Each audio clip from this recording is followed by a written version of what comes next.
chaque fois, c'est comme ça. Donc, l'ennemi, c'est autre chose que le populisme avec l'ennemi comme le capital financier comme ennemi, c'est autre chose que le populisme avec d'un côté l'élite, de l'autre côté le peuple. Y compris d'ailleurs, ça complique les choses, parce qu'il y a ceux qui sont complètement pourris par le capital financier, puis il y a ceux qui en ont un petit bout parce qu'ils ont un peu de revenus financiers, ils sont mixtes, et on commence à dévier, à décrire les couches moyennes, toutes les ambivalences dans l'encadrement. Ça aide à voir. Alors, bon, je vous cite encore une citation de Mouffe, et puis j'arrête avec Mouffe et toute cette bande-là, mais elle est gratinée celle-là. Le E, ce n'est pas obligatoirement les immigrés, merci. Il peut être tout autre, à commencer par les forces du néolibéralisme. Vous voyez le truc magique? On a dit les forces du néolibéralisme, on a l'impression qu'on a dit un truc. Justement, le néolibéralisme, c'est, si vous voulez, dans les superstructures ou l'anthroponomie, c'est pas le capital. Où je l'attrape, le néolibéralisme? C'est des idées, oui, mais quoi? Alors, il ne faut pas libéral, il faut autoritaire. Et c'est toute l'ambivalence Front National et d'autres dans le vote de 2005. Il faut donc une république autoritaire avec un État autoritaire. Non, c'est pas ça. Vous me suivez? Bon. Par contre, il y a le capital contre toute la société. Oui, quand on dit la sécurité sociale ou la retraite, c'est un enjeu majeur, il faut montrer comment les réformes de la retraite et de la sécurité sociale, c'est pour nourrir le capital. Et donc, pour son égoïsme, il attaque toute la société, non seulement les salariés, mais tous les autres. Et donc aujourd'hui, finalement, la classe à identifier, c'est la classe des capitalistes, qui s'oppose à tout le monde. Et on peut décliner les autres classes, mais ils s'opposent à tout le monde. Et c'est un problème d'alliance, c'est pas seulement de classe populaire, je ne sais pas ce que c'est, au moins couche populaire. Ouais, voilà. Donc, il faut monter là-dessus. Alors, bon, j'ai quand même un mot encore sur Chantal Mouffe qui prétend que les... Et si, parce qu'elle prétend que les partis communistes essentialisent la classe ouvrière. Elle prétend que les partis communistes disent que la classe ouvrière serait naturellement de gauche et naturellement révolutionnaire. Moi j'ai appris, et vous aussi, qu'au contraire, les plus exploités, c'est le lumpen, qui naturellement sont plutôt soit abstention, soit extrême droite, soit droite. C'est difficile, compliqué, etc. Il faut faire monter la conscience, etc. Enfin bon. Donc tout ça, tricher les choses, piper les choses pour convaincre et désespérer. Empêcher de revenir à des choses fondamentales qui ne sont pas traditionnelles pour les développer comme du nouveau. Parce qu'il y a le nouveau que prend Macron. Capitalisme et libéralisme. Alors je ne veux pas développer, je vous livre une phrase sur libéralisme. Libéralisme, parce que ça vient, à mon avis, dans la bataille du Code du travail. Libéralisme, c'est l'idée que la société, vous avez le capitalisme, l'économie, le capital qui domine. Libéralisme, c'est l'idéologie, si on voulait. On a des relations dans la société entre individus libres et égaux en droit, mais on ne dit pas inégaux dans la disposition qu'ils ont des moyens matériels et culturels, ou financiers. Et c'est cette inégalité-là. Et en plus, le libéralisme, il est fondé sur des délégations représentatives. Donc, voilà, je ne veux pas développer. Moi, je crois qu'il y a un problème, il y a une bataille culturelle majeure sur le coût du capital. Je pense que c'est une bataille culturelle majeure, mais ouverte. Ça parle aux représentations. Là, on n'a pas à changer nos mots. Les syndicats, la CGT a tout de suite aussi mené une bataille sur le coût du capital et qui avait commencé à porter. Même les mouvements sociaux, ça peut les aider à se politiser. Et puis c'est fondamental, ça parle et c'est fondamental. Ça renvoie à la crise. Excès de coût du capital, c'est la crise.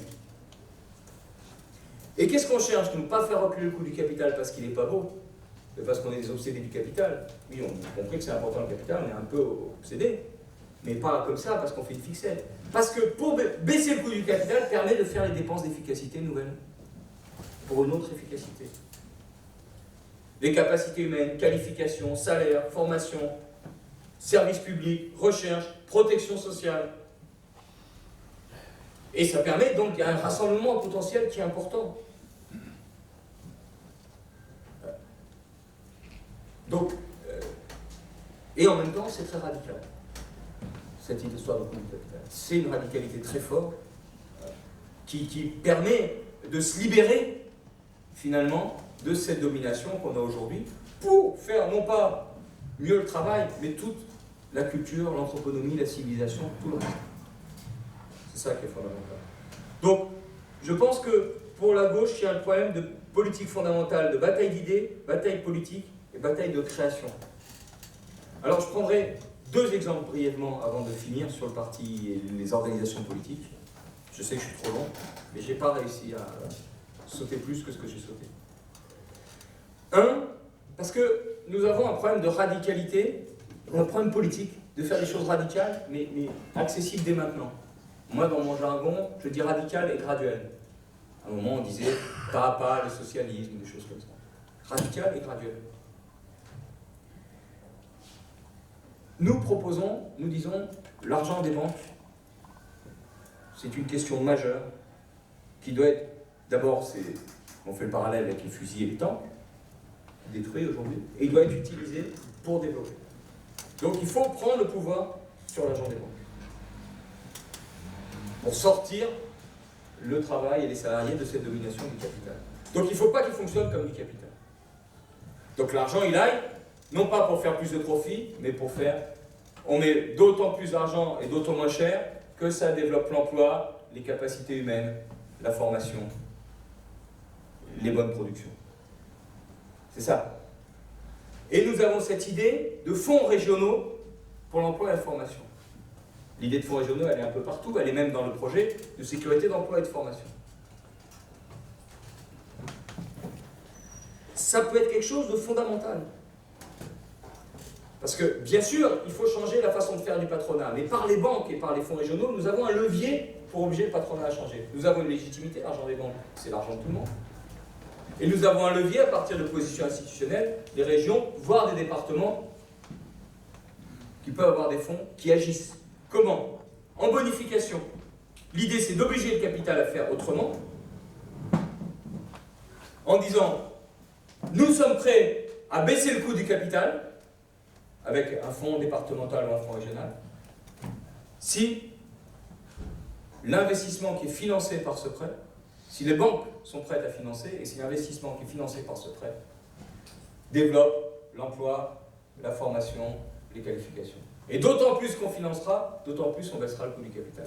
Donc on rentre dans une émulation à la baisse du coût du capital si on développe les capacités humaines et un autre type de production. Mais ça peut être quelque chose de très graduel, c'est-à-dire on peut le commencer dans un département à partir de relations avec des PME. On écrit une loi d'ailleurs territoriale, d'expérimentation territoriale, ou à des niveaux plus importants, et jusqu'au niveau européen. Et c'est là-dessus que je vais finir sur les propositions, c'est le niveau européen. Denis en a parlé, mais je crois que c'est très important. Le premier pan, les banques, ça peut être donc des fonds régionaux, ça peut être des banques, un pôle public bancaire qui changent la façon de faire dans les entreprises. Et excusez-moi, je sens que c'est un peu difficile de suivre ou ça vous semble répétitif, quelque chose que vous connaissez. Je vais prendre une comparaison avec le Parti communiste chinois dans les années 30-40. Il avait fait une alliance avec les nationalistes du Kuomintang, mais qui se sont mis à tuer les communistes chinois. Ça ne rappelle rien, hein, bien sûr, en France. L'alliance, c'est les mecs qui te tuent, qui divisent. On ne connaît pas ça, on n'a pas connu ça. Et l'enjeu, c'est de débrancher de cette alliance. Ils sont dans le sud de la Chine. Comment débrancher de cette alliance?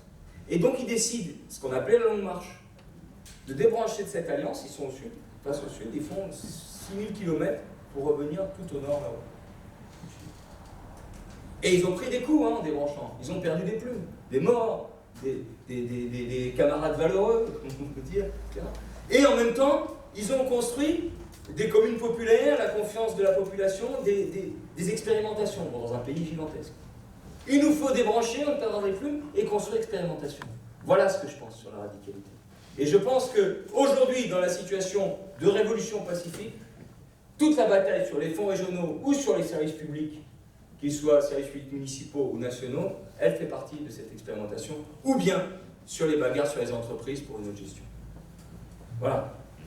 Et donc, Peut-être vous suivez mieux comme ça. Et je finis donc sur Europe, avant de revenir sur la politique et les formes des partis.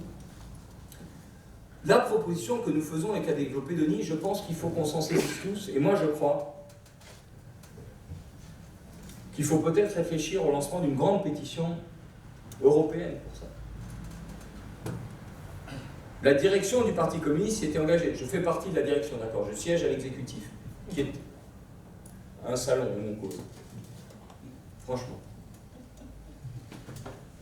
Bon, nous faisons partie de la direction qui est le Conseil national, qui est un parlement avec tout, sans les qualités d'autres parlements et beaucoup de ministres. Voilà. Mais les premiers dirigeants n'ont pas mené et n'ont pas engagé cette idée que nous avions mise en avant d'une pétition européenne, une bataille européenne pour une intervention haute de la Banque Centrale Européenne. Quelle est-elle? Nous disons, comme je le dis différemment de Denis, mais ça correspond à ce qu'il y a dans sa brochure aussi, nous avons un énorme besoin de financement des services publics, qui n'est pas qu'un besoin de trouver du pognon, mais qui en fait émanciper les services publics du pouvoir des marchés financiers et de la façon dont ils sont rongés par la dette et par les pouvoirs des marchés financiers. C'est ça. Alors que c'est notre argent. Et comme dit l'autre, on crée des liquidités et puis on ne sait pas où ça va. Et donc il s'agit de se poser la question, la Banque Centrale Européenne pourrait financer les services publics des États et donc des financements aux collectivités locales. Mais on nous dit dans les traités, c'est interdit. La Banque Centrale n'a pas le droit. On exploite autre chose, parce que de l'intérieur, tout de suite, on peut en changer les choses. Sinon, on ne peut pas commencer une bagarre radicale.